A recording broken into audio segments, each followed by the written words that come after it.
Alors nous avons vu que le milieu galiléen était caractérisé par la tradition orale, la langue araméenne et l'enracinement dans les Targums, c'est-à-dire les traductions araméennes de la Bible. Le milieu judéen, lui, est extrêmement différent. Ce n'est pas le milieu de la tradition orale, mais c'est le milieu de l'écrit. C'est l'écrit qui est roi, donc c'est la Torah, et par conséquent, c'est l'hébreu, c'est la langue hébraïque.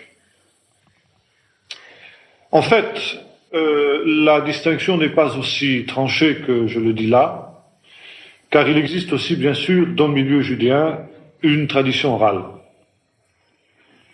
Mais c'est une tradition orale qui est un petit peu différente de la tradition orale galiléenne, et qui se centre aussi sur une autre différence entre le milieu galiléen et le milieu judéen, c'est la place centrale du temple. Le judaïsme galiléen et le judaïsme la synagogue, tandis que le judaïsme judéen, c'est le judaïsme du temple. Jésus était un juif de la synagogue et non pas un juif du temple, même s'il lui est arrivé, bien sûr, comme tout juif, de visiter le temple, de s'y sentir chez lui, dans la maison de son père, comme il le disait. Mais Jésus était plus un juif de la synagogue. Il prêchait dans les synagogues et la plupart de ses interventions ont eu de la synagogue pour cadre. En fait, c'est le milieu du temple qui va le rejeter et qui va le livrer aux Romains pour qu'il soit crucifié. C'est un conflit qui va éclater finalement avec les responsables de l'administration du temple, qui va aboutir à son procès, à sa mort. Et ceci, entre autres choses, parce que Jésus va, prêcher contre le temple. À l'image des prophètes, par exemple Jérémie en particulier, qui avait annoncé la destruction du temple, Jésus aussi, à plusieurs reprises, au cours de ses visites à Jérusalem, va annoncer la destruction du temple.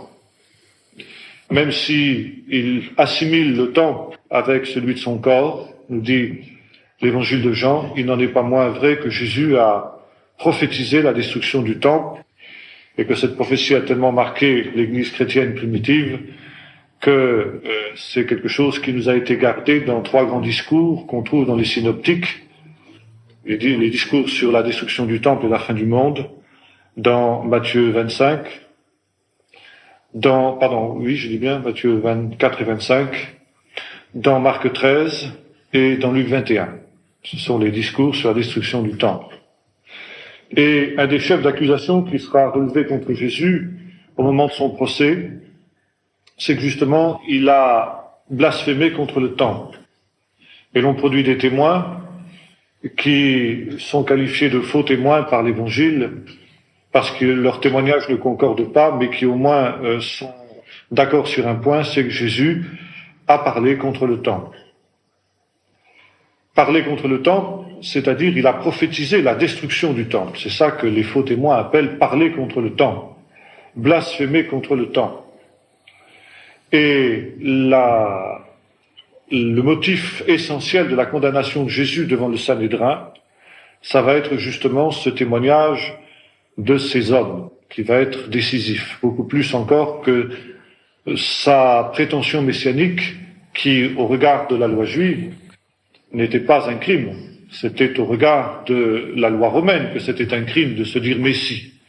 Mais au regard de la loi juive, bien sûr, on ne pouvait pas juger ni condamner Jésus pour s'être dit ou proclamé le Messie. Mais par contre, Jésus va être condamné essentiellement parce qu'il est intervenu contre le temple au goût justement de ces hommes pour qui le temple était quelque chose de central. Alors, il y a 2 réalités, je dirais, qui sont ici aux antipodes, car dans le fond, il faut voir justement dans le procès, dans le conflit de Jésus, la polémique qui est celle des évangiles qu'on trouve dans le Nouveau Testament, un conflit entre le milieu galiléen et le milieu judéen aussi, entre autres, n'est-ce pas? Le milieu de la Mishnah, c'est-à-dire ce qui est répété en écho, et le milieu de la Mikra, ce qui est écrit, c'est-à-dire la Torah. il faut ajouter à cela aussi, dans le milieu judéen, la place prise par les apocalypses, et ça nous aurons l'occasion de le voir dans un autre temps. Mais je voudrais ici tout d'abord parler de deux notions qui sont extrêmement importantes pour comprendre justement l'exégèse en particulier de l'Église primitive. C'est ce que dans la tradition juive, dans la tradition judéenne plus exactement, on appelle la halacha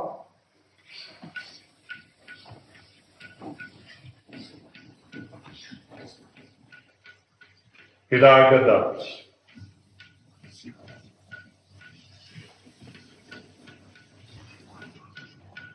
Comment?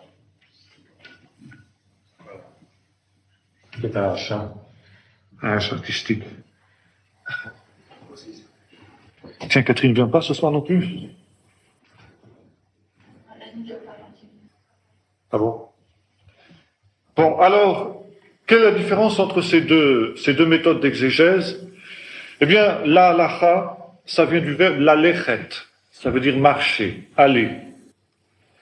C'est les instructions de la Bible quant à la conduite, quant à la marche. Donc, si vous voulez, tout ce que nous pourrions appeler les prescriptions morales, les prescriptions législatives, les 10 commandements, par exemple, sont du domaine de la halacha.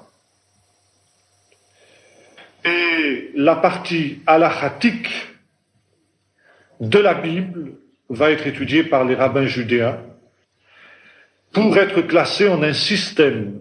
C'est ce système auquel Jésus fait allusion quand il parle justement de cette tradition, etc. Cette tradition qui peut annuler, dans certains cas, effectivement, la parole de Dieu. Et puis ensuite, nous avons la Haggadah. Qu'est-ce que c'est que la Haggadah? C'est tout ce qui n'est pas l'Acha. C'est-à-dire, c'est tout le reste. Par exemple, les récits historiques, la traversée de la mer Rouge, la sortie d'Égypte, qui n'ont pas, je dirais, un enseignement pratique immédiat, sont considérés comme Haggadah. Haggadah, du verbe hébreu léagid, ça veut dire raconter, dire, n'est-ce pas? Et les rabbins, n'est-ce pas? Et Jésus aussi, finalement. Jésus va s'inspirer aussi de cette méthode d'exégèse, vont distinguer ces deux choses, ce qui est halacha et ce qui est Haggadah. Et par exemple, vous pouvez vous amuser, si vous le voulez, à justement prendre un texte biblique quelconque, dans l'Ancien ou dans le Nouveau Testament, et puis essayer justement de faire la différence entre ce qui est halacha et ce qui est Haggadah. Paul va évidemment, lui, être celui qui va être le plus rompu à ce type d'exégèse. Et si la dernière fois nous avons parlé du milieu galiléen pour l'attacher plus aux évangiles, le milieu judéen, lui, va se retrouver davantage, évidemment, dans les lettres de Paul. Paul, qui avait été instruit au pied de Gamaliel, rabbin judéen s'il en fut, et qui va donc avoir la tournure d'esprit judéenne très, très, très, très fort, n'est-ce pas? C'est peut-être justement ce qui fait qu'on a parfois l'impression qu'il y a, enfin certains ont l'impression du moins, qu'il y a une espèce d'opposition entre Jésus et Paul. Vous savez, c'est courant dans l'exégèse moderne, par exemple, d'opposer Jésus à Paul. C'est tout simplement parce que nous avons affaire à deux tournures d'esprit différentes qui sont le résultat de deux milieux différents. En fait, bien sûr, il n'y a pas d'opposition entre les deux modes de pensée, mais c'est bien quelque chose de complémentaire et les deux choses d'ailleurs s'interpénétraient, même justement dans la vie de Jésus. Par exemple, si vous prenez le Sermon sur la montagne, bien nous avons par exemple là tout un discours qui est de type halachatique, c'est-à-dire qui a des conséquences pratiques immédiates. Voici ce que vous devez faire, voici ce que vous ne devez pas faire. Hein. Ne soyez pas comme les païens quand ils prient, qui s'imaginent qu'à force de paroles, ils seront exaucés. Mais voilà comment vous devez prier. Quand vous priez, dites notre Père qui est aux cieux, etc. Bon, là, on a quelque chose de pratique immédiat qui nous montre comment on doit marcher, comment on doit se comporter et comment on ne doit pas se comporter. Donc, nous sommes ici dans le domaine de la halacha. Nous avons par exemple des paraboles. L'histoire du mauvais riche de Lazare. Bon, voilà, ça c'est la Haggadah. Avec, ensuite, un enseignement qui, lui, va être du domaine de l'Allah. Alors, ce sont des choses que l'on retrouve justement dans l'exégèse biblique. Et si on fait abstraction justement de cette méthode d'exégèse qui était typiquement rabbinique, eh bien alors on est amené à dire des énormités au sujet justement de l'exégèse de la Bible, de l'Ancien Testament comme du Nouveau Testament d'ailleurs. Alors justement ça c'est ce qu'on appelle le rabbinisme. Le rabbinisme judéen, vous le savez, on le retrouve constamment dans le Nouveau Testament, est divisé en deux grands courants. Le courant pharisien et le courant sadducéen. Quand nous ferons l'histoire d'Israël de cette période-là, nous reviendrons plus longuement sur les origines de ces deux courants-là. Mais pour ce qui nous concerne, ce soir, nous nous arrêterons simplement sur la différence, justement, à l'époque de Jésus, entre ces deux grands courants. Les pharisiens, prushim, en hébreu, du mot pérouche, pur, séparé, n'est-ce pas? C'était un groupe de gens qui pouvaient être des laïcs, très souvent d'ailleurs, n'est-ce pas? C'était pas des prêtres, des gens issus de classes sacerdotales, mais c'était des gens du peuple, très souvent, ce qui fait que justement, ils avaient une très large audience dans le peuple, bien qu'ils fussent un petit nombre, quelques milliers tout au plus en Israël. Et c'était des gens qui souvent étaient très engagés, comme on dirait aujourd'hui, dans le siècle. C'était des gens, par exemple, qui tous avaient une profession. Qui souvent, n'est-ce pas, se rassemblaient le soir dans la synagogue, dans une partie spéciale de la synagogue qu'on appelait Beth Midrash, c'est-à-dire la maison d'études, pour justement étudier la parole de Dieu. Il leur arrivait justement d'avoir des disciples, et Jésus, quand il va se comporter comme un rabbi, quand il va rassembler autour de lui un groupe de disciples, quand, après le travail, lui-même qui avait un travail, était charpentier, et quand on parle justement de Jésus le charpentier, c'était pas quelque chose de péjoratif dans Israël dans ce temps-là, n'est-ce pas, que d'être charpentier. On a souvent tendance aujourd'hui à considérer que Jésus le charpentier, c'était donc quelqu'un, n'est-ce pas, de seconde zone au point de vue social dans la société de son temps, mais c'était pas le cas du tout, n'est-ce pas. Par exemple, Paul, qui était aussi faiseur de tentes, c'était pas considéré comme quelque chose de déshonorant pour un rabbin, justement, d'avoir un métier manuel. Au contraire, là, dans une des halachot qu'on trouve dans le Talmud, il y a cette affirmation rabbinique que l'étude sans le travail manuel conduit au vice. Et les rabbins exigeaient de leurs disciples, les rabbins pharisiens exigeaient de leurs disciples que tous d'entre eux aient un travail manuel. Jésus était donc charpentier, et on trouve par exemple d'autres rabbis qui étaient aussi charpentiers. C'était pas un hasard. Parmi les rabbis les plus célèbres du Talmud, il y a des charpentiers. Paul était faiseur de tentes, disions-nous. Rabbi Akiva aussi avait une profession. Rabbi Gamaliel aussi, n'est-ce pas? La plupart d'entre eux étaient donc des gens qui étaient vraiment proches du peuple. Ce qui fait que les pharisiens, justement, comme je le disais, avaient une très large audience auprès du peuple, à l'opposition, justement, des Sadducéens. Maintenant, les pharisiens étaient des gens qui avaient poussé très loin, justement, cette exégèse de la halacha et de la Haggadah. C'est-à-dire qu'il s'agit d'appliquer à toutes les circonstances de la vie courante, de la vie quotidienne dans laquelle, encore une fois, ils étaient très engagés, les principes de la Torah. Prenons quelques exemples. La Bible dit, c'est un des commandements, des 10 commandements, tu travailleras 6 jours, et le 7e jour, c'est le Shabbat de l'Éternel ton Dieu. Tu ne feras donc ce jour-là aucun ouvrage. Bien. C'est tout. Alors précisément, là, il y a une question qui reste en suspens, si j'ose dire. Qu'est-ce que ça veut dire qu'il ne fera aucun ouvrage? Qu'est-ce qu'il faut considérer comme un ouvrage ou non? Et c'est là justement que la sagacité des rabbins pharisiens va s'exercer. Qu'est-ce qui est permis de faire ou qu'est-ce qui est interdit de faire le jour du Shabbat? C'est pas quelque chose qui est évident. Alors d'abord, on va regarder bien sûr dans la Torah elle-même, dans la Bible, dans la Mikra, dans ce qui est écrit. Car précisément, dans la tradition des anciens, c'est-à-dire des hommes de la Bible, comment eux, ils ont vécu ce commandement. Comment les hommes de l'époque d'Ésaïe, comment les hommes de l'époque de Moïse, comment les hommes de l'époque de Jérémie ont-ils vécu ce commandement dans la pratique, dans la halakha quotidienne?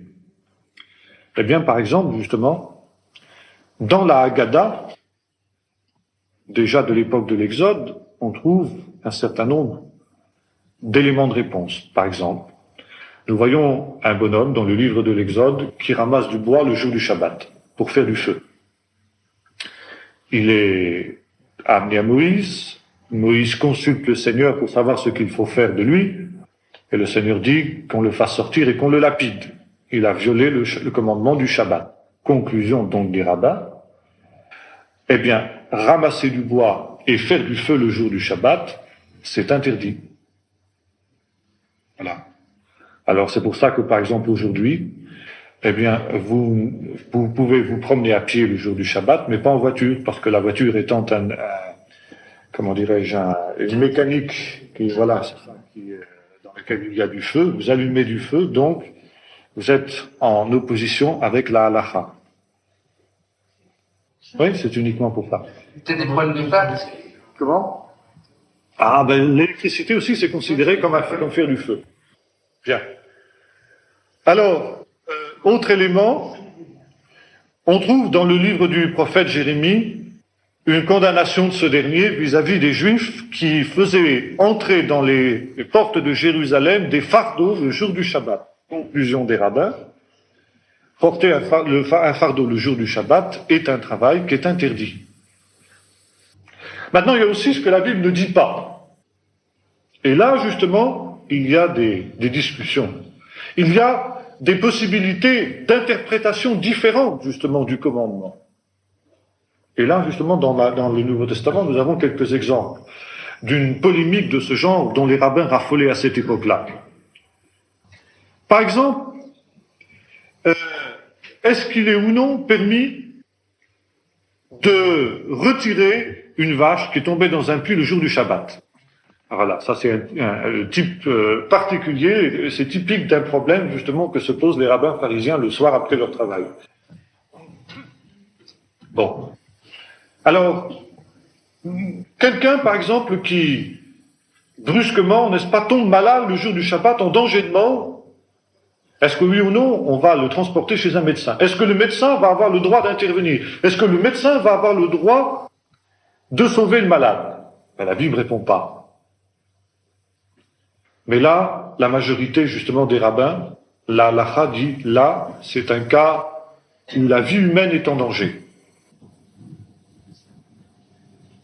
Et là, il y avait un précédent, justement, une espèce de jurisprudence dans le passé, non pas à l'époque biblique, mais à l'époque intermédiaire entre le Nouveau et l'Ancien Testament, vous savez, à l'époque des Maccabées. C'était au moment, justement, où Jérusalem était assiégée par les Syriens, et le jour du Shabbat était arrivé. Et bien entendu, en bon observateur scrupuleux du Shabbat, les soldats s'étaient gardés de se battre le jour du Shabbat, considérant que se battre était un travail.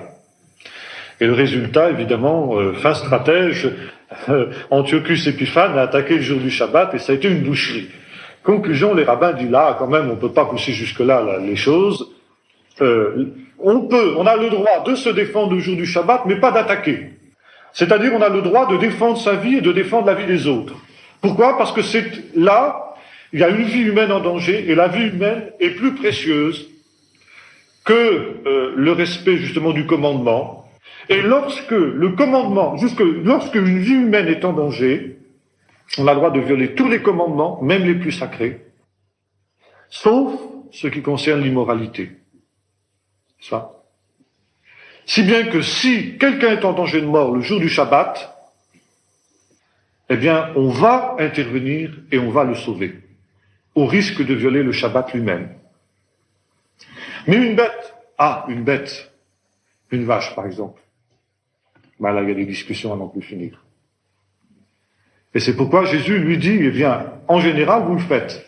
La halakha la plus communément acceptée, c'est que si une vache tombe dans un puits le jour du Shabbat, on va quand même travailler pour la tirer de là, de ce mauvais pain. Alors, Jésus va réagir de cette manière-là à l'occasion d'une guérison qu'il a opérée le jour du Shabbat. Vous vous souvenez, l'homme qui avait la main sèche. Et là, justement, sommes-nous, oui ou non, dans un cas de ce qu'on appelle en hébreu pikuach nefesh, c'est-à-dire quand il s'agit du salut d'une âme, d'une vie? Non, pas vraiment. Parce que, comme dit le chef de la synagogue, au malade, tu aurais pu attendre demain pour te faire guérir. Mais Jésus dit non, parce que là, en fait, c'était Satan qui tenait cet homme, ou c'était une femme aussi dans un autre cas, n'est-ce pas? C'était la femme courbée, vous vous souvenez? Satan la tenait courbée depuis je ne sais plus combien d'années, et par conséquent, ça ne pouvait pas attendre un jour de plus. Mais, en ce faisant, n'est-ce pas, Jésus ne viole pas la loi juive. Ce sont justement ces querelles d'interprétation qu'il y avait dans le judaïsme de l'époque de Jésus, dans le milieu judéen de l'époque de Jésus, justement, pour savoir comment appliquer ou non les commandements. Bon, nous avons un autre cas, quand les disciples traversent un champ de blé le jour du Shabbat, et ils prennent des épis entre leurs mains, ils les froissent et ils les mangent. Et là, il y a une grande polémique qui éclate entre certains pharisiens, justement, et Jésus, pour savoir si les disciples, oui ou non, respectaient la halakha ou s'ils l'ont violée. Et de fait, n'est-ce pas, on trouve dans, par exemple, le Talmud, qui date d'un petit peu plus tard que l'époque de Jésus, eh bien qu'on a le droit, le jour du Shabbat, de prendre des épis et de les manger crus, mais pas de les faire rôtir. Pourquoi? Ben alors là, c'est des discussions trop subtiles dans lesquelles je ne vais pas rentrer. Mais ceci pour dire, n'est-ce pas, je crois qu'il faut le souligner très fort, Jésus s'est toujours comporté en juif respectueux de la halakha. On ne peut pas mettre en évidence une seule fois où Jésus ait vraiment violé la halakha. Jésus n'a donné au commandement qu'une interprétation autre, qui d'ailleurs était adoptée par certains rabbins. Et il y avait simplement, je dirais, divergence d'interprétation avec d'autres écoles rabbiniques. Mais on ne pouvait pas le condamner d'une manière ouverte comme violateur de la loi, comme violateur de la halakha.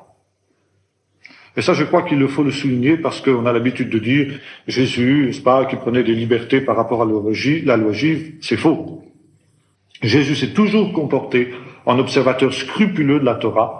Et quand il a eu un comportement original qui semblait, aux yeux de certains, violer la halakha, il en a donné l'explication au travers d'une autre halakha, d'une autre interprétation.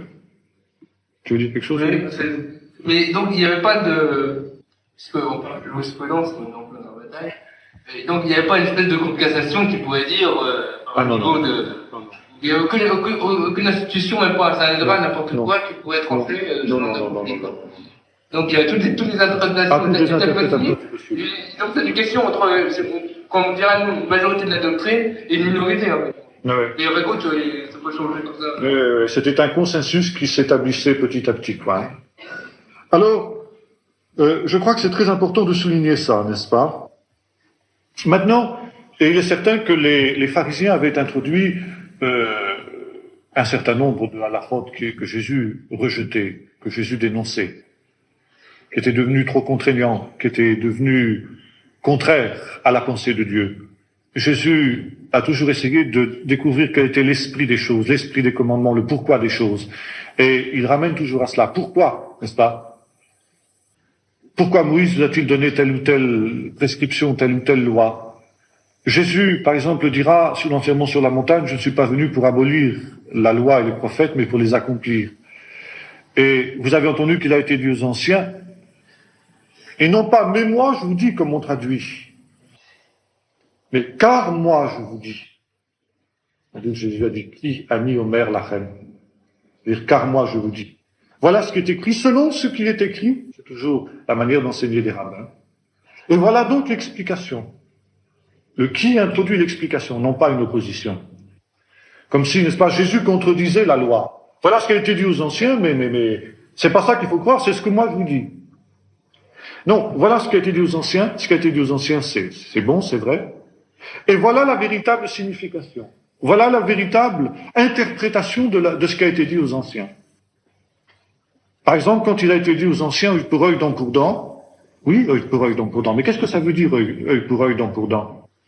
Ça veut dire quand on te frappe sur la joue droite, donne la joue gauche.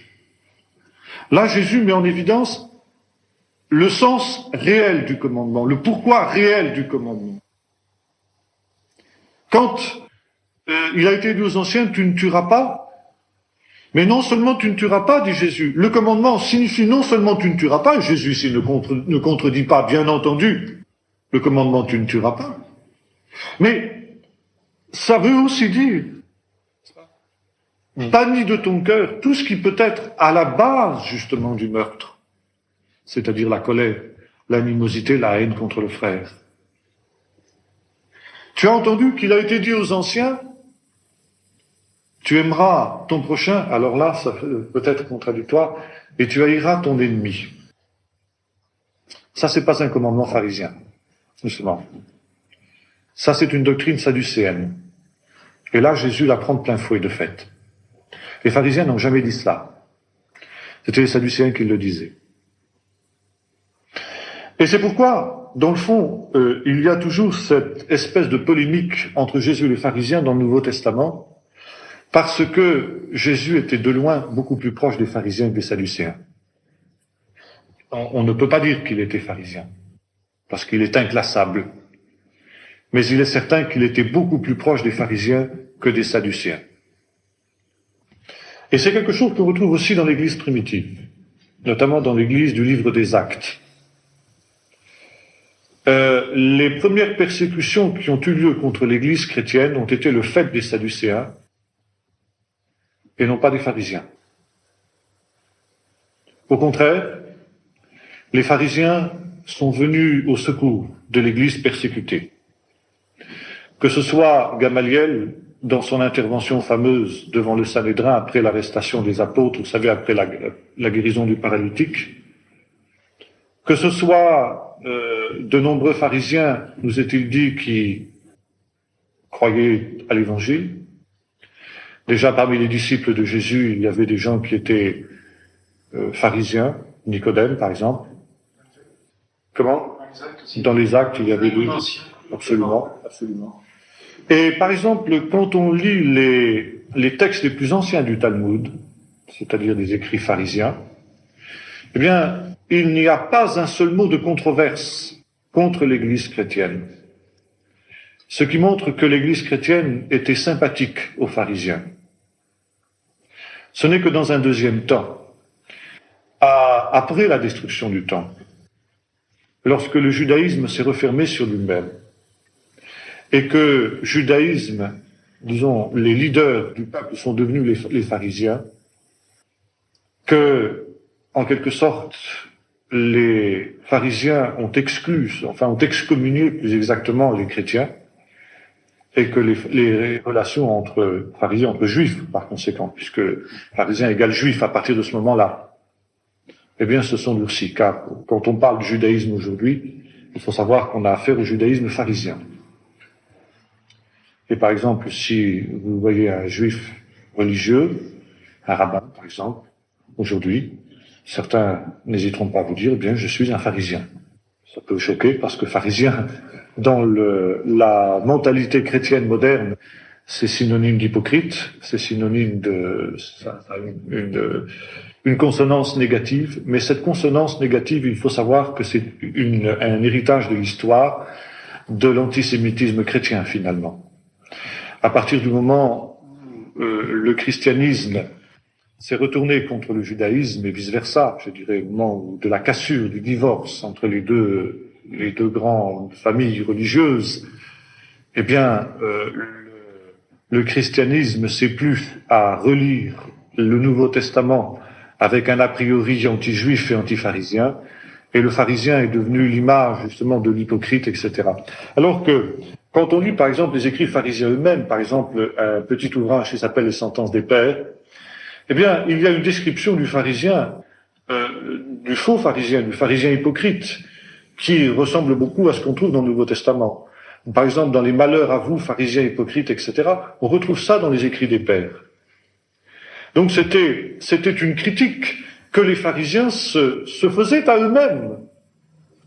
Et il est bien évident que tous les pharisiens n'étaient pas hypocrites. Il y avait bien sûr une tendance à l'hypocrisie parce que les pharisiens étaient des gens qui étaient religieux et que la tendance à l'hypocrisie est une tendance de tout ce qui est religieux. Et les pharisiens étaient bien conscients de la chose eux-mêmes. Et encore une fois, ils s'appliquaient cette critique à eux-mêmes. Jésus avait des amis pharisiens qu'il n'a jamais dénoncés pour leur hypocrisie. Jésus n'a pas dénoncé Nicodème pour son hypocrisie. Jésus n'a pas dénoncé Simon le pharisien, qui était son disciple et dans la maison duquel il a souvent mangé, pour son hypocrisie. Il a mis en évidence ce qu'il aurait pu dire de tous les hommes, finalement, c'est-à-dire le fait qu'ils étaient obtus, qu'ils étaient fermés à la compréhension des choses du royaume de Dieu. Mais comme il le dira à Nicodème, seul le miracle de la nouvelle naissance pouvait faire en sorte que l'on comprenne les choses du royaume de Dieu. Alors je crois qu'il faut faire attention quand on parle des pharisiens aujourd'hui, de ne pas lire le Nouveau Testament au travers des lunettes qui nous ont été, qui nous sont héritées finalement de la polémique judéo-chrétienne dans l'histoire, n'est-ce pas? Il faut se souvenir que Jésus a été très proche des pharisiens dans sa doctrine, dans sa manière d'être, dans sa manière de penser, et qu'il y avait dans le pharisaïsme beaucoup de choses qui étaient bonnes. Paul, par exemple, était pharisien, et il était fier de l'être. Et même après sa conversion, il était encore fier de dire qu'il était pharisien. Par exemple, quand Paul sera traduit devant le Sanhédrin, qui était composé à moitié de pharisiens et à moitié de sadducéens, il n'hésitera pas à dire qu'il est pharisien. Et les pharisiens qui sont là, précisément, vont prendre la défense d'un des leurs contre les sadducéens qui, eux, évidemment, voudraient bien condamner Paul. Ça. Devant les Philippiens qui étaient travaillés par des courants ultra-conservateurs dans l'Église chrétienne, ultra-pharisiens par conséquent, Paul dira, sont-ils pharisiens? Moi aussi je suis pharisien, j'ai été élevé au pied de Gamaliel, etc. Il était fier de l'être. Alors je crois qu'il ne faut pas absolutiser, n'est-ce pas, ces descriptions des pharisiens hypocrites. Il faut se souvenir que quand Jésus parlait de l'hypocrisie de certains pharisiens, il voulait mettre en évidence justement l'hypocrisie de tous les hommes religieux qui ont embrassé un idéal élevé. Car je crois que finalement, comme l'a dit La Rochefoucauld, l'hypocrisie est un hommage que le vice rend à la vertu. Et les pharisiens étaient des gens qui avaient embrassé un idéal élevé. Jésus le leur reconnaissait. Et Paul aussi, quand plus tard il dira, parlant d'eux, je leur rends ce témoignage qu'ils ont du zèle, mais sans intelligence. C'est ça. Mais que précisément, certains n'étaient pas toujours à la hauteur de l'idéal qui était le leur, et que par conséquent cela entraînait une hypocrisie, comme c'est le cas, finalement, comme ça pouvait être le cas des disciples. Et vous savez, je crois que dans l'histoire, hélas, dans l'histoire de l'Église, eh bien, les pharisiens chrétiens, au sens péjoratif du terme, eh bien, ont aussi été légion. Je crois qu'il ne faut jamais l'oublier. Alors voilà, en gros, si vous voulez, ce qu'on peut dire de ces pharisiens. Maintenant, les pharisiens insistaient aussi beaucoup sur la transmission orale. C'est pourquoi encore ils étaient très proches de Jésus. Cette tradition orale, cette transmission orale dont nous parlions tout à l'heure, dont nous parlions la dernière fois plutôt, et précisément à côté de la mikra, c'est-à-dire ce qui est écrit, le verbe mikro, écrit, c'est-à-dire la Bible écrite, ils avaient élaboré cette idée, qui n'est pas biblique, et que Jésus va dénoncer d'ailleurs, n'est-ce pas, il y avait, on retrouve un peu dans le catholicisme d'ailleurs, il y avait un autre enseignement qui avait aussi été donné par Dieu, qui avait donc la même autorité que la Bible écrite et qui était la Bible orale. La Torah qui vient par la bouche, Torah Sheba Al-Peh. À côté de la Torah qui vient par l'écrit, Torah Sheba Al-Ktav. Et cette Torah qui vient par la bouche, on l'appelle la Mishnah, ce qui est proclamé, ce qui est publié par la bouche, oralement. Et alors ils avaient cette idée que cette Torah orale, elle avait été donnée par Dieu à Moïse sur le mont Sinaï. Et c'était précisément cette interprétation des commandements. Qu'est-ce que ça veut dire? Tu ne feras pas d'ouvrage le jour du Shabbat, par exemple. Et que Dieu avait dit à Moïse de faire en sorte que cette Torah-là ne soit jamais mise par écrit, qu'il fallait simplement qu'elle soit transmise oralement. Et que Moïse a donc transmis cette Torah d'une manière presque, je dirais, secrète à Josué. Josué l'a transmise aux juges, les juges l'ont transmise à Samuel, qu'il l'a lui-même transmis aux prophètes. Les prophètes l'ont transmis ensuite aux hommes de la grande synagogue, c'est-à-dire aux anciens de l'époque d'Ezra et Néhémie, qui l'ont eux-mêmes transmis aux rabbis. Donc les rabbis étaient les dépositaires, pensait-il, affirmait-il, d'une tradition vénérable et ancienne qui remontait à Moïse lui-même, qui avait été transmise oralement, et qui avait donc la même autorité que la Torah de Moïse. Par exemple, tout n'est pas entièrement faux, remarquez, dans cette pensée. Par exemple, la Haggadah de Pâques, que vous savez, remonte certainement à une très haute antiquité. Et il était de bon ton jusqu'à ces derniers temps de mépriser la Bible orale. Mais en fait, la Bible orale semble, bien sûr, tout n'est pas juste, tout n'est pas vrai, loin s'en faut. Il y a de tout, quoi. Il y a un mélange. Il y a l'humain, il y a beaucoup d'humains, il y a certainement une grande part d'humains, mais il y a aussi des choses qui viennent vraisemblablement de Dieu. Je vais vous donner par exemple quelques illustrations justement de ce qu'on trouve dans la Bible orale. En quelque sorte, la Bible orale complète ce que la Bible écrite ne dit pas. Alors, bien sûr, encore une fois, il faut faire la part de l'humain. Par exemple, on prend le récit d'Abraham. Dieu dit à Abraham, quitte ton pays, etc. Bon, la Bible orale, les rabbis s'interrogent, disent, mais enfin, Dieu dit à Abraham, comment est-ce que Dieu a parlé à Abraham? Comment est-ce que Abraham a entendu la voix de Dieu? Comment est-ce que Abraham s'est élevé jusqu'à la conception d'un Dieu unique? Alors, il y a ce récit dans la Bible orale que Abraham était un homme qui cherchait Dieu. Et que son père était bien placé pour chercher Dieu parce que son père était un prêtre du dieu de la lune. Et qu'il faisait des idoles, en plus de ça, fabricant d'idoles, qui faisait des idoles qu'il vendait justement à tous ceux qui étaient les adorateurs du dieu de la lune. Et Abraham faisait des idoles avec son père, bien sûr, il travaillait dans l'atelier de son père. Et Abraham se posait des questions, il s'est dit quand même, mais cette idole, c'est un morceau de bois, je l'ai taillé, je l'ai façonné, etc. Comment est-ce que ça peut être Dieu, ça? Et soudain, il a perdu la foi, si j'ose dire, dans les idoles de son père. Alors il a cherché un autre Dieu. Il s'est dit, mais qui est Dieu à ce moment-là? Et il a regardé dans le ciel, et il a vu le soleil. Il a dit, mais ça doit être le soleil qui est Dieu, parce que le soleil, il éclaire toutes choses. Et puis il dit, mais non, parce que le soleil, il disparaît, il meurt.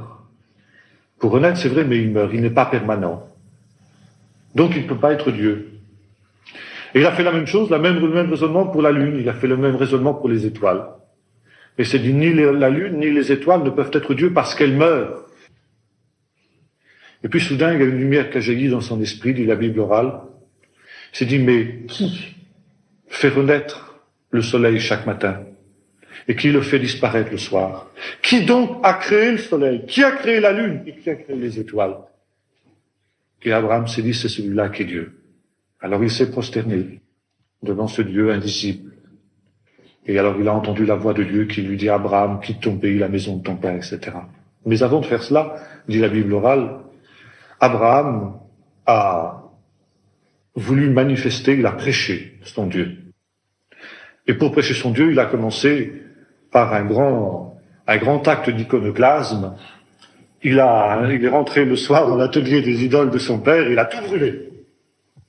Et le lendemain, évidemment, gros émoi dans la ville de Babylone, bien sûr, de Ur, dont, dit la Bible orale, Nimrod, le célèbre Nimrod, grand chasseur devant l'Éternel, était le roi.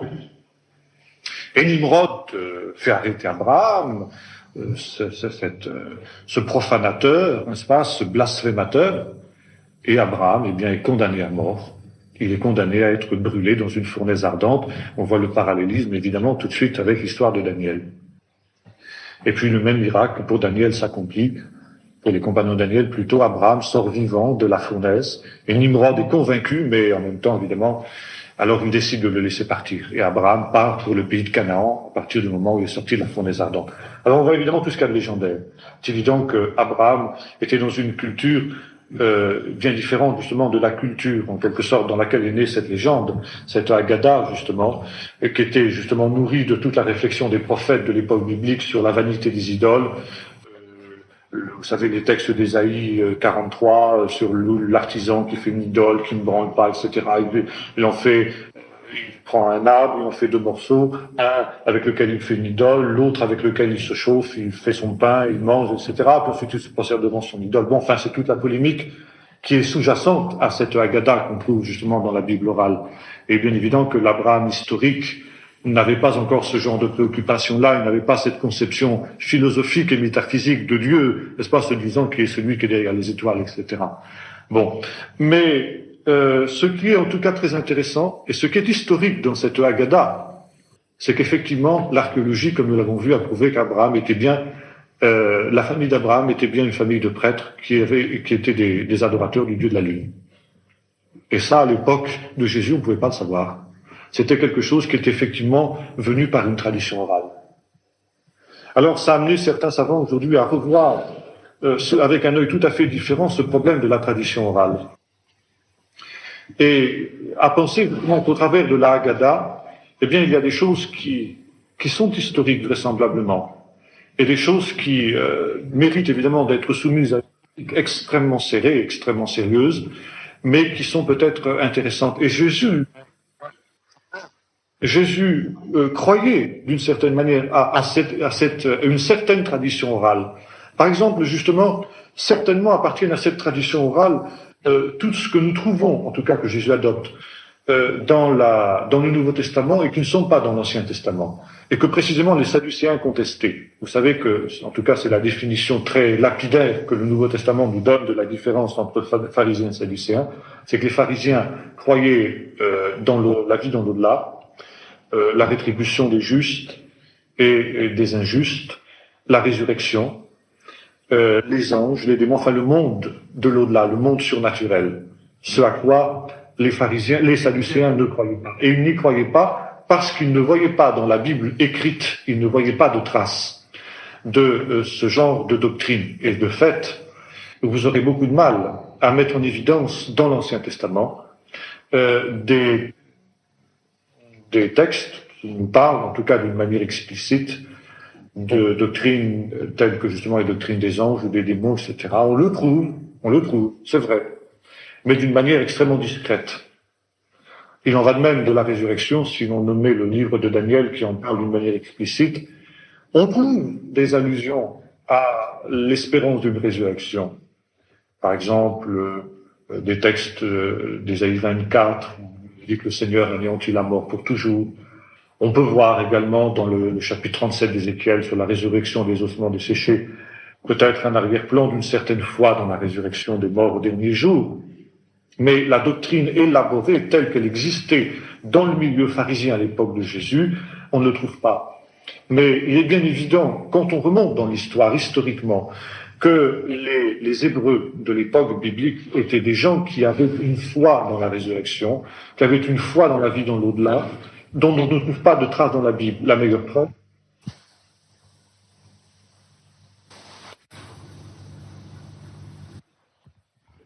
que dans l'au-delà, ces âmes vivaient. Et vraisemblablement, il y avait déjà, à l'époque biblique, une foi dans la résurrection qui était une foi qui était transmise, je dirais, par la tradition orale. Pourquoi justement ce refus de mettre par écrit une telle doctrine par écrit, justement? Eh bien, tout simplement pour éviter qu'on arrive à un culte des morts. Je crois que ça, c'était la grande crainte qu'avaient les hommes de l'Ancien Testament, que l'on arrive au culte des morts, que l'on arrive à des doctrines des morts telles que l'on trouve dans les mythologies des peuples environnants, et que précisément toute cette partie de l'eschatologie, eh bien, existait d'ailleurs plus ou moins, sans doute plus ou moins pures, de traces idolâtres, eh bien, dans une sorte de tradition orale qui s'est transmise jusqu'aux pharisiens à l'époque de Jésus. Alors, Jésus reprend cette tradition orale à son compte, c'est bien évident, n'est-ce pas? Par exemple, quand il parle du saint d'Abraham, qu'est-ce que c'était que le saint d'Abraham dont il est question dans Luc 16, vous savez, la parabole du mauvais riche et de Lazare? Eh bien, c'était cette pensée que l'on trouvait dans les milieux pharisiens, que dans le Sheol, le séjour des morts, il y avait deux compartiments, si je veux dire. Il y avait celui des morts bienheureux, puis celui des impies qui souffraient en étant parfaitement conscients, alors que les Sadducéens, par exemple, et les Esséniens, si on en croit Joseph du moins, croyaient à l'anéantissement après la mort, n'est-ce pas? Les pharisiens, eux, pensaient que les justes étaient récompensés, les méchants punis. Et quelle était la récompense des justes? Eh bien, c'est qu'ils avaient part au banquet eschatologique, au banquet dans lequel étaient Abraham et les patriarches, où l'on mangeait, entre parenthèses, ça Jésus le reprend à son compte, parce que c'est quand même un peu gros, le plat de résistance, le mets, c'était la chair du Léviathan, Satan, quoi, si vous voulez, ce monstre dont il est question, par exemple, dans le livre d'Ésaïe, qui était apprêté, qui était mangé. Alors, il y avait des spéculations dans la halakha, parmi les rabbins, la Haggadah, plutôt savoir comment on allait manger cette chair du Léviathan, comment elle serait apprêtée, comment elle serait cuite. Il y avait des recettes de cuisine pour préparer la chair du Léviathan. Alors, vous voyez que c'est vraiment très inégal, quoi. Dans la tradition orale, il y avait vraiment de tout. Alors, Jésus, n'est-ce pas, lui, par la révélation du Saint-Esprit qui est la sienne, va, dans cette tradition, dire ce qui est vraiment de Dieu. Et puis dire, le reste, ça annule la parole de Dieu. Vous annulez la parole de Dieu par votre tradition. Et Jésus trie dans cette chose-là, finalement, ce qui est de Dieu et ce qui n'est pas. Alors, ce qui est de Dieu, évidemment, c'est effectivement toute cette existence de ce monde angélique, de ce monde des démons, de cette rétribution des justes et des injustes après la mort, de la résurrection au dernier jour. Évidemment, tout cela, Jésus le cautionne, Jésus le reprend, Jésus l'affirme et le proclame bien fort, n'est-ce pas? En même temps, n'est-ce pas, que l'espérance messianique de la venue du Messie au dernier jour, du Messie surnaturel, du Messie surhumain, la tradition rabbinique ne s'était pas encore élevée jusqu'à la perception d'un Messie d'origine divine. Mais en tout cas, on s'était déjà élevé à cette idée d'un Messie préexistant, d'un Messie qui existait de toute éternité auprès de Dieu et qui serait manifesté au dernier jour et qui serait un être qui ne mourrait jamais, qui serait éternel. Par exemple, il y avait des traditions qui l'assimilaient à Melchizedek. On retrouve ça dans l'Épître aux Hébreux, n'est-ce pas? Où il est dit que Melchizedek, alors voilà un exemple typique justement de la réflexion rabbinique. C'est pas la halakha ni la Haggadah, c'est encore un autre type d'exégèse qu'on appelle le Midrash.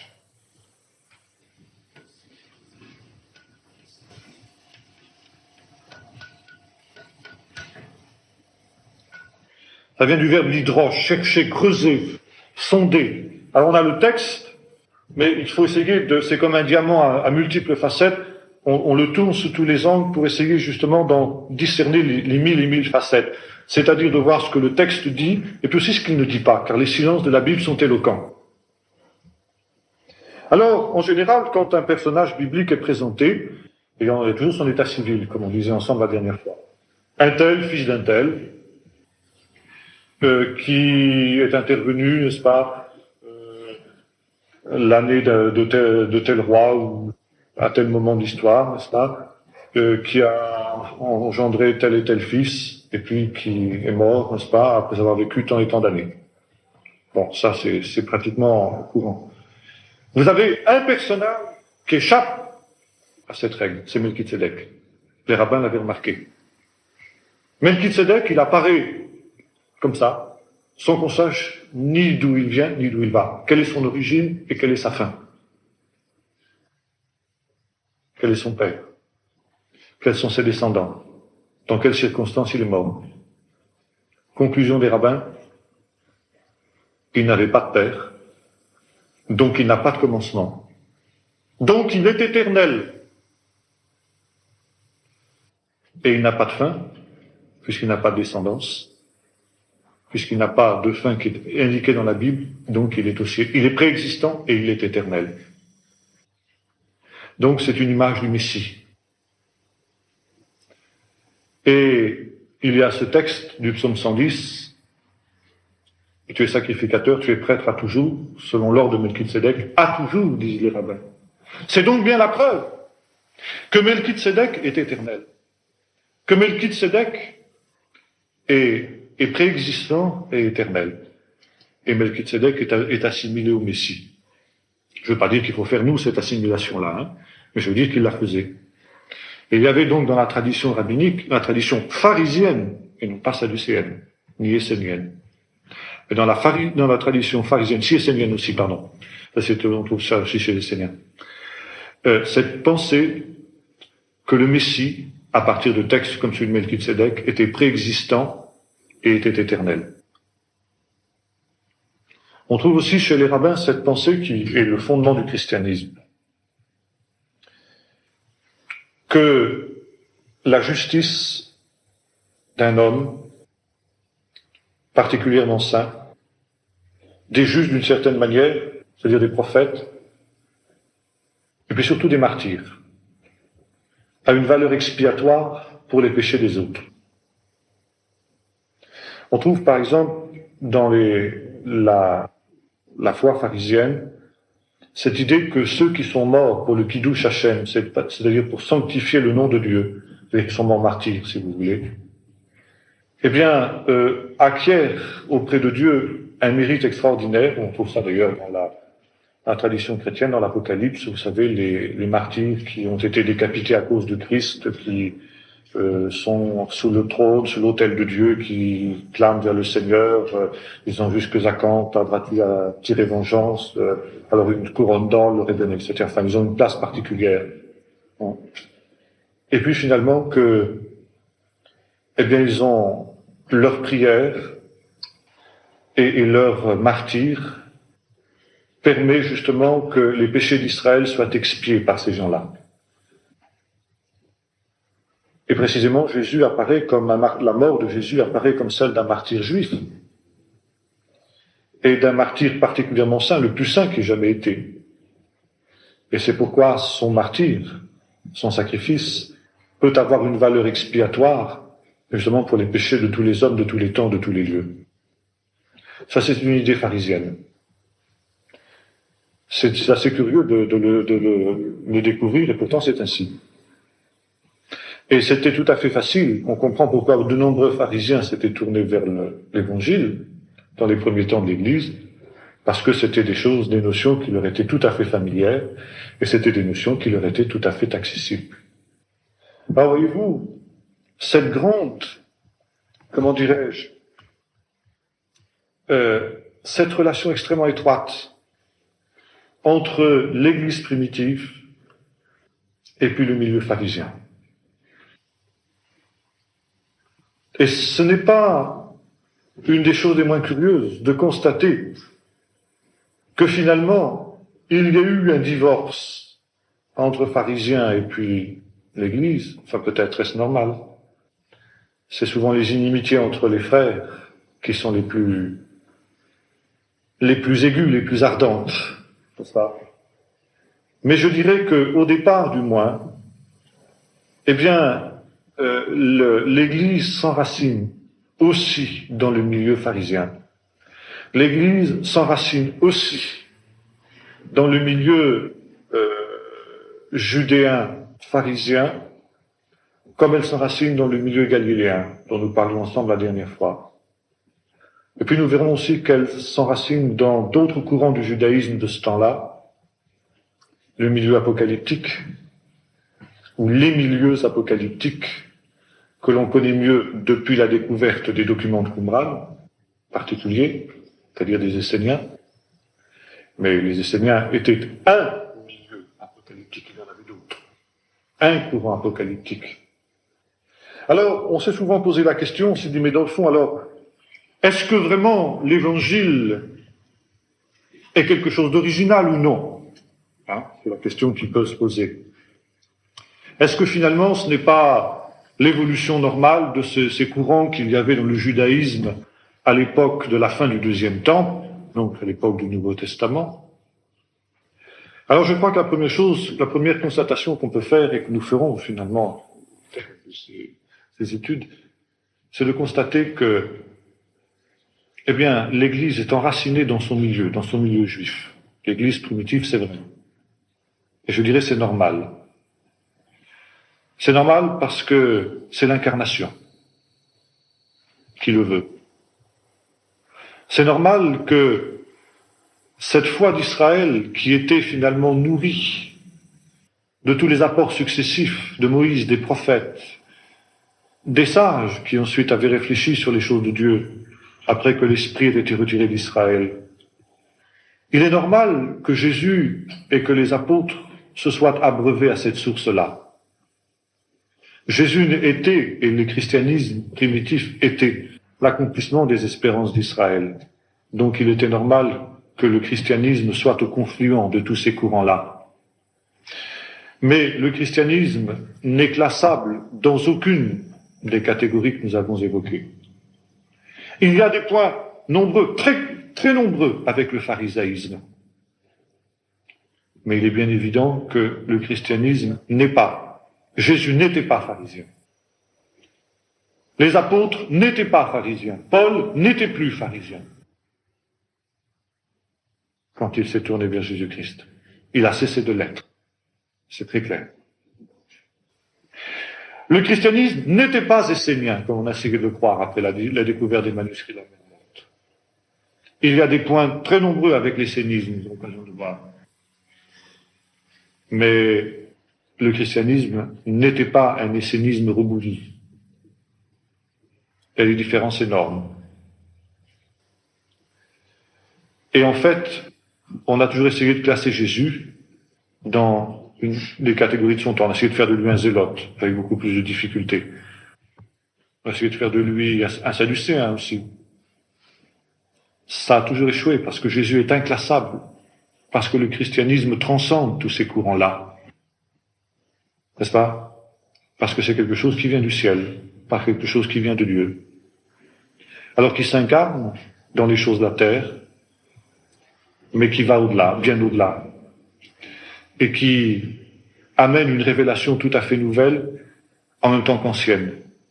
Je crois qu'un texte fondamental pour définir la doctrine de Jésus, c'est que la définition que Jésus en donne lui-même.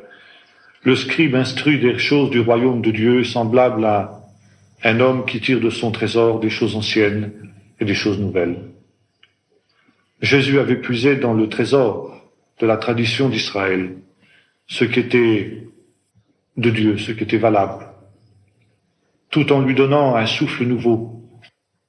Et puis il avait apporté des choses nouvelles, une vision nouvelle, une réalisation nouvelle, une dimension nouvelle. Et c'est en cela que il nous faut toujours éviter deux choses. Ne jamais oublier Jésus, le Fils de Dieu, et Jésus, le Fils de l'homme. L'évangile qui, je dirais, vient du ciel, et puis finalement qui s'incarne sur la terre. Ce sont les deux dimensions qui sont contradictoires et que l'homme a tellement de peine à accepter. Jésus, et c'est toujours la tentation qui est à l'origine des hérésies de l'Église dans l'histoire. Par exemple, il y a deux hérésies sur lesquelles nous aurons l'occasion de revenir, mais qui découlent directement justement de cette non-compréhension de cette dimension-là, de ces deux dimensions, celle à la fois du Fils de Dieu et du Fils de l'homme. Au IIe siècle, ce sont des hérésies du IIe siècle. La première, c'est ce qu'on appelle le marcionisme. Marcion était un homme qui était arrivé à la conclusion, c'était un juif d'ailleurs au départ, il s'était tourné vers Christ, il était originaire des bords de la mer Morte d'ailleurs.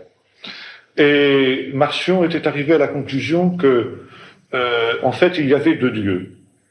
Il y avait le Dieu de l'Ancien Testament, le Dieu d'Israël, qui était le Dieu jaloux, sévère, cruel, assoiffé de sang, etc. Le Dieu de la loi.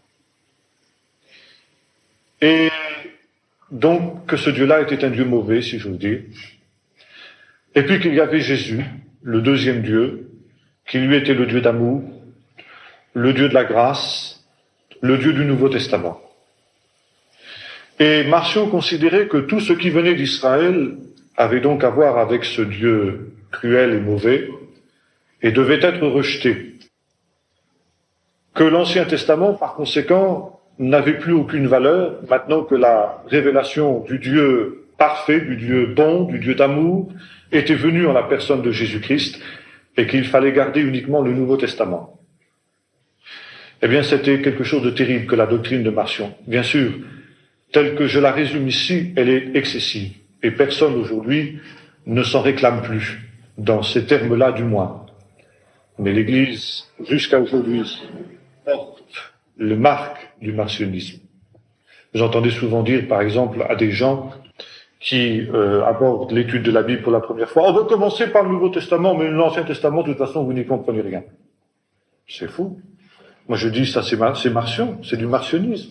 Comment voulez-vous comprendre le Nouveau Testament? Comment voulez-vous comprendre l'œuvre de Christ sur la croix si vous n'avez pas lu les premiers chapitres de la Genèse sur la chute? Mais c'est impossible. Pourquoi nous raisonnons comme ça? Parce que nous sommes conditionnés par Marcion. Marcion qui a marqué toute l'histoire de l'Église occidentale, et la base de l'antisémitisme chrétien au Moyen-Âge, c'est aussi Marcion, en partie du moins, en très grande partie. Alors, justement, la redécouverte du milieu juif dans lequel l'Évangile est né nous amène à voir combien l'Évangile s'enracine dans le milieu juif. Et puis il y a une autre hérésie aussi, de la même époque à peu près, c'est ce qu'on appelle le docétisme. Les docètes.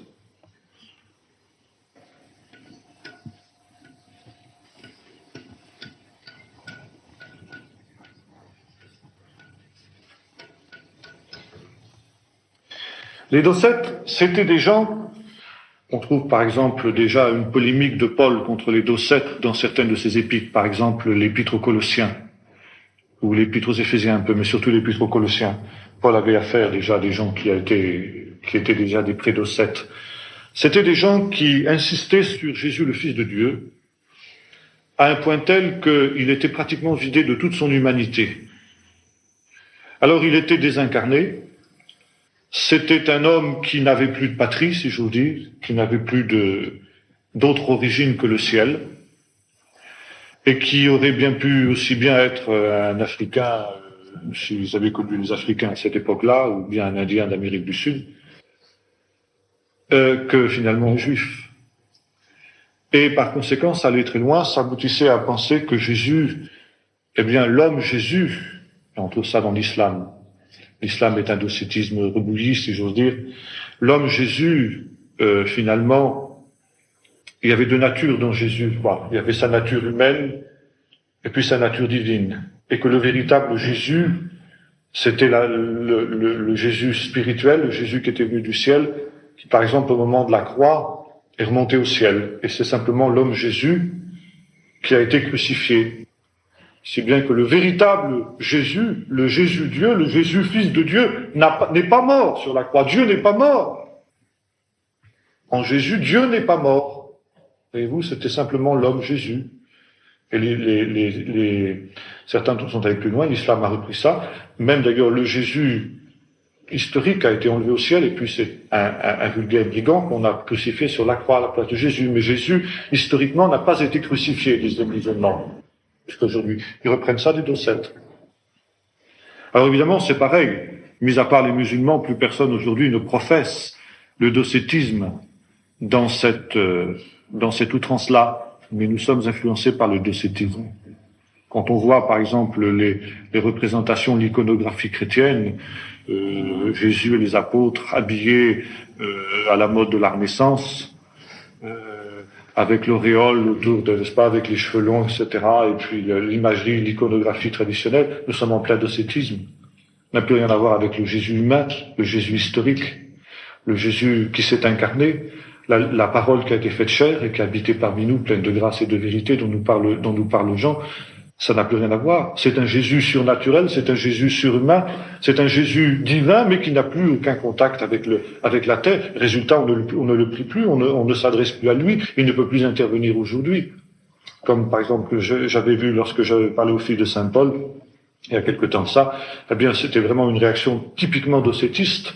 Quand je leur parlais justement du Seigneur qui peut intervenir au niveau de nos vies, qui peut s'occuper de répondre à nos prières dans les moindres détails, il y en a une qui m'a dit, mais j'y crois pas, c'est pas possible, il est là, il est dans le ciel, il est loin, on ne peut pas l'atteindre. Bon, c'est le docétisme. Alors ce sont justement des hérésies, ça, qui viennent du fait que l'on a oublié l'incarnation. Qu'on a oublié que Jésus était pleinement le Fils de Dieu, mais qui était pleinement homme aussi. Et que pleinement homme, il s'est incarné justement dans un milieu, dans une culture, et que son message, son enseignement, sa vie, son comportement s'incarne aussi dans cette culture-là. Et c'est pourquoi, finalement, reprendre cette vision-là, eh bien, c'est rééquilibrer ce qui est une tendance du christianisme occidental à partir de ces deux hérésies fondamentales, qui ont été éradiquées en leur temps dans leur forme outrancière, mais dont les séquelles sont restées et ont été à l'origine des hérésies subséquentes, notamment celles qu'on trouve dans le catholicisme historique. Bien, est-ce que vous avez une ou deux questions rapidement? Bien, est-ce que vous avez une ou deux questions rapidement?